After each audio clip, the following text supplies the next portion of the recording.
कपड़े धोने वाली बहू। शादी के पहले से ही विभा को कपड़े धोने का बड़ा शौक था। कभी नल के नीचे तो कभी तालाब के पास। अरे मेरी नीली वाली लुंगी नहीं दिख रही है। विभा की अम्मा कहाँ रखी है लुंगी? अरे वो तो विभा ने परसों ही धोकर रखी थी आपकी अलमारी में, देखो वहीं होगी। वो ना मैंने आज धो दी, मुझे लगा कि गंदी हो गई होगी। अरे कैसे गंदी हो गई थी? उसे तो मैंने पहना भी नहीं। हे भगवान, इस लड़की के कपड़े धोने की आदत से परेशान हो गया हूँ मैं। जितना तो घर में राशन नहीं आता उससे कहीं ज्यादा डिटर्जेंट पाउडर का खर्चा है। इसकी शादी करवा दो, शादी जाए अपने घर में ही करे काम, फिर चाहे घर के कपड़े धोने हो या पूरे गाँव के। हाँ ठीक बोल रही हूँ, देखता हूँ मैं कोई लड़का। वो दिन भी आ जाता है जब विभा को देखने लड़के वाले आ जाते हैं। लड़की मुझे अच्छी लगी। होने वाली सास कहती है, बेटी अगर कुछ पूछना है तो पूछ लो। वैसे तो हमारी लड़की बहुत ही शर्मीली है, जो बोल दो वो मान लेती है, इसे क्या पूछना होगा। अरे कैसी बात कर रही हो माँ, मुझे इन लोगों के घर रहना है, सवाल तो कई है। हाँ हाँ बेटा पूछ लो ना, क्या पूछना है।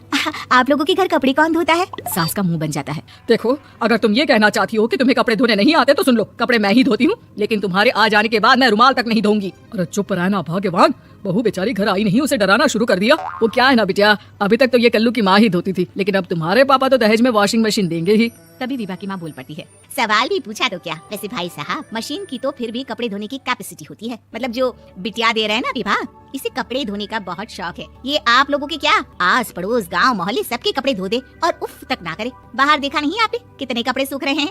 सब हमारी बिटिया ने ही तो धोए हैं। बस भी करो ना माँ, शर्म आ रही है इतनी तारीफ सुनकर। और तो और एक दाग निकाल कर दिखाओ तो मान जाओ। हाँ अच्छा अच्छा, माफ करना बेटा, मैंने गलत समझा, हमें तो रिश्ता बहुत पसंद है। और ऐसे जुड़ जाता है रिश्ता कपड़े धोने का शौक रखने वाली विभा का। उसकी शादी हो जाती है कोयला फैक्ट्री में काम करने वाले कल्लू के साथ। शादी के बाद अचानक विभा चिल्लाती हुई सास के पास आती है, सासू माँ, अरे सासू माँ कहाँ है आप?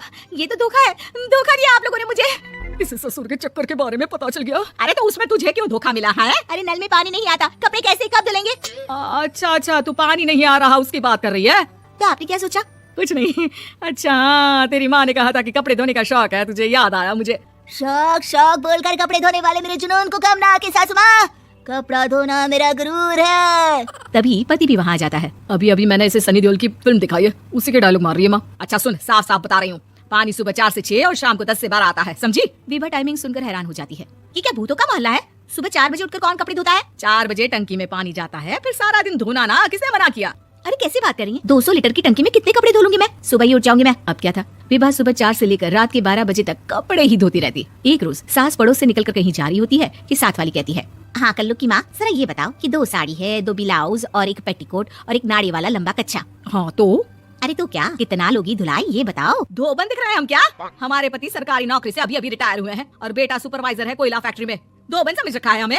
हाय रे कल्लू की अम्मा, माफ कर दो, वो तो मोहल्ले में यही सब बता रहे थे कि तुमने बहू को कपड़ा धुलवाने के काम में लगा दिया है। सास को पड़ोसन की बात सुनकर गुस्सा आ जाता है। वो घर पहुंचती है जहाँ घर के बाहर ही इतने सारे कपड़े सूख रहे होते हैं जितने की किसी धोबन के घर पर। अरे ओ कल्लू की दुल्हन, बाहर निकल। माँ जी यहीं आ जाओ, बाथरूम में चादर धो रहे हैं हम। अरे अभी हम धोते हैं, तुमको बाहर निकलो। ये आस पड़ोस वाले बोल रहे हैं कि हम बहू से कपड़े धुलवा धुलवा कर उसे कपड़ा धोने वाली बना दिए हैं।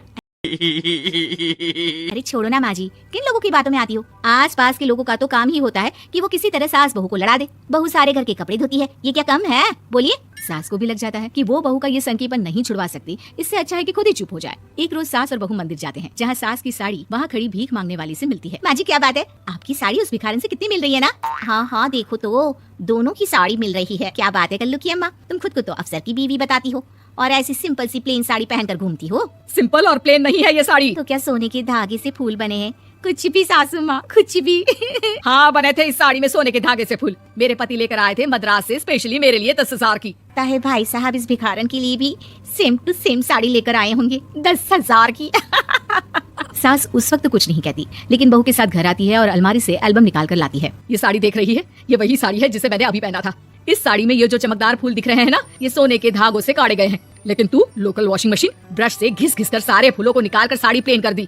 मुझे माफ कर दीजिए सासू माँ। और तो और, जब मैंने तुझे तेरी गलती के लिए कुछ नहीं कहा, लेकिन तूने तो सबके सामने मेरा मजाक ही बना दिया। क्यों? बहू को समझ में आ जाता है कि अब से उसका कपड़े धोना बंद।